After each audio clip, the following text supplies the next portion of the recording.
Howdy, I'm your mad philosopher in residence. What makes me mad? Well, just about everything. But the short answer is that the way mankind has been living for long before my lifetime has been deeply, unsettlingly incomplete. There's a tension in our lives. In the 21st century, we have access, or even the poorest among us, have access to technologies, foods, level of education, and forms of entertainment that even surpass the wildest dreams of the kings and emperors of just a couple centuries ago.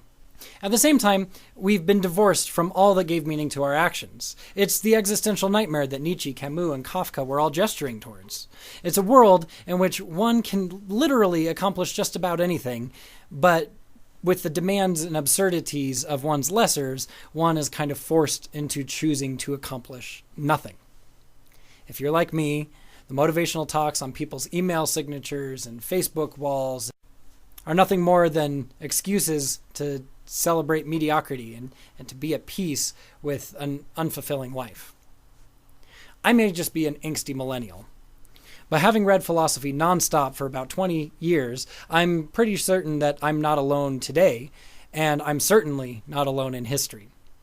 I want to have a public conversation about that reality. In the past, there were certain prerequisites for doing philosophy. The biggest example of that is patronage. If one was a wealthy slave owner, one had all sorts of leisure time to sit around and think about how awesome life is, and to write about how everyone, except the slaves, should be able to sit around and hang out and do philosophy all the time. If one wasn't a wealthy slave owner, then they would have to turn to the kings and bishops for patronage. And those philosophers would inevitably begin to just write about how everyone was so lucky to be ruled over by such beneficent stewards.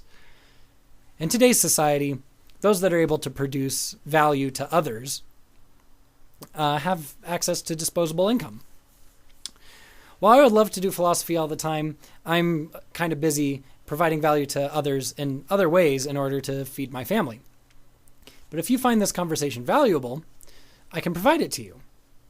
I would have to ask for your patronage, though, because today's rulers are none too happy to hear what I have to say about them. Every little bit helps. Carpe veritas, and have a great time.